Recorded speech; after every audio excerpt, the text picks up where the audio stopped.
So yeah, I think they're going to fire me. That's what brings me here. And I don't know what to do. And what if they fire you? Why is that so bad, Anmol? You have a brilliant resume, you've worked at Microsoft, and that can't hurt. You should be fine. I don't think you understand, Doc. If I get fired, I won't be a Microsoft employee. I'll be an employee that Microsoft fire. It'll always be on my resume. Which company is going to hire me after that? And why do you believe that of all the people specifically, you will be fired? Because they're firing people left, right, and center. Everyone's getting laid off. And I don't think my team manager likes me to begin with. So there's that. So what? Your firing would have nothing to do with you then, right? The market is already in a downturn and some layoffs are expected, Anmol. That being said, you haven't even been laid off yet. Why are you worrying that this is the only possible outcome? Where is this fear coming from? From what I can see, you've performed well on all your KPIs. I have, Doc, but I feel like I'm just not good enough for this place. Everyone seems to know so much more than me, has more experience. They can communicate properly with clients, with teammates. I just feel like I'm not good enough. And why do you think you're not good enough? Okay, I'll tell you what happened last week, right? My manager came to me with a task list. He wanted it finished by the end of the week. Half of the items on that task list, I did not know a single thing about it. I had no clue. That's kind of a proof right there. The company is not expecting you to know everything. That is humanly impossible. Even your manager probably wouldn't know how to do it. Understand that your role is not to know, but to figure it out. They are counting on you to figure it out. And haven't you figured it out till now? You've done well academically, you're part of one of the biggest firms, and you're what, 24 years old? That means you have done well. What makes you think that you won't be able to do the same thing again? I don't know, Doc. I feel like nothing I do seems to work for my manager. He's always critical, he never appreciates my work, and I just feel like I'm not a contributing member of the team. I'm just burning resources. That's what he makes me feel like. Do you know for a fact that he thinks that, or do you think he thinks that? I guess he could just be trying to extract maximum value out of an employee. Or maybe he thinks I'm inadequate. Let me save you the trouble. He doesn't think you're inadequate. You think you're inadequate. And most likely he doesn't even have an opinion of you. He doesn't care, but you do. A lot, which makes you think that he cares too. He's not being critical. You are being critical of yourself. And even if he actually thought those things, how does it matter? Does it change who you are? But he's my manager. I report to him. Of course I care if he thinks I'm not good enough. Because that could mean I'll be fired next. This is your performance review, right? I can see that you've scored a 9 on 10. What does that tell you? That maybe I lagged somewhere. Otherwise I would have gotten a 10 on 10. Nobody gets a 10 on 10. A 9 on 10 is practically the best score you could have gotten. And yet you seem to be stuck on the fact that it wasn't a 10 on 10. Why do you want to run after perfection? Expecting perfection is valid. But depending on perfection, it does you no good. See, let me tell you. You believe what you want to focus on. If you think you're not good enough, you're going to focus on all the things that show you that you're not good enough. And if you think you're good enough, you're going to focus on your academic scores, your performance rating, all those things that you seem to be ignoring right now. And all of these things are proof that you are good enough. You think so? Because I feel like they hired me by mistake.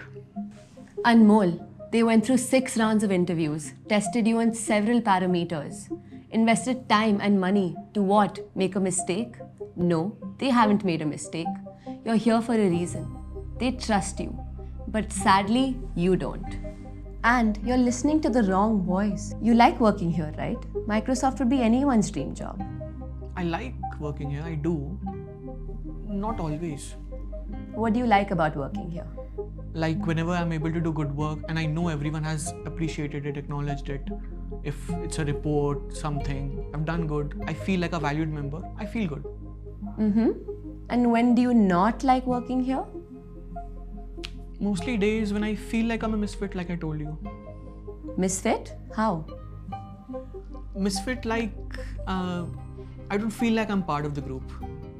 Also, people don't talk to me a lot, so I just try to stay away. And that in turn convinces them that you're not part of the team. That's probably why they don't initiate any conversation with you. Could be. Maybe, I don't know. I'll tell you the same thing again. If you don't stop feeling unworthy yourself, nobody else is going to do it for you either. People treat you the way you treat yourself. So, if you think you're not good enough, why the hell should anyone else think otherwise? And you attach all your self-worth to your work. Why is that? You do know your identity is quite layered, right? You're a friend, a brother, a son, so many things. You're not just your work. I know that, but somehow I just can't get myself to believe that. It's all right, but this imaginary perfection that you're running after, nobody ever reaches there. And you'll exhaust yourself. You won't notice the beautiful trees, rivers, lakes around you because you're so consumed on reaching somewhere. But I really want to reach there. I want to prove myself. Prove yourself to whom? To my parents, maybe, to my friends, to colleagues, to my manager, to myself. Do you really need a third person to validate your worth? They're not third persons in my life, doctor. They're my parents. They're my family, friends. Of course I care. Okay, fine. What did your parents say when you scored a 90% in your boards? I don't remember exactly. I guess they were happy.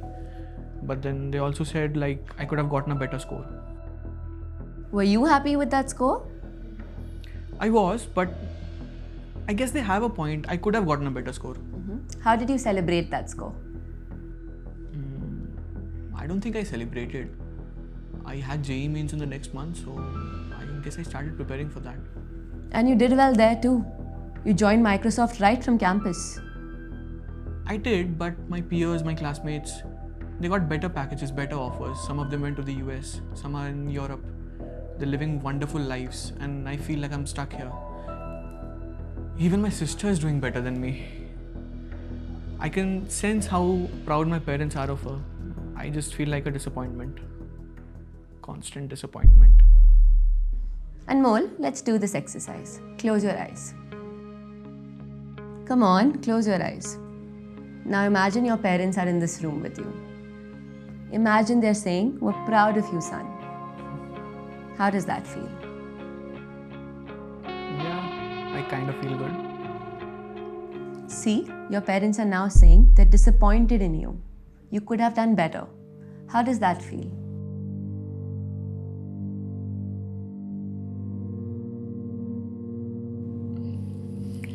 No, I don't feel good. Open your eyes. Are your parents here? No, they are not. You don't feel so good anymore, right? So what happened?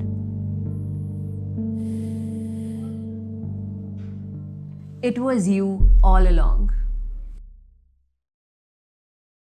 How exactly do you mean that? It was you telling yourself that your parents aren't proud of you, that your manager thinks that you're incompetent, that your friends don't think you're valuable enough. It was you telling yourself all of those things. And I'm telling you, you can tell yourself just the opposite, that you are good enough. Period. It's a fact. You are good enough. You don't have to second guess that. And what when I'm genuinely not able to do a good job? Then it's a bad day. We leave it at that. That one day doesn't encompass the entirety of your life. And I'll tell you something more. You don't need your friends, your manager, or your family to be part of this exercise. They don't have to participate in your internal dialogue. You be your own guide. Your thoughts about yourself will always control the way you look at yourself. Yes, your sister is doing great, but so are you.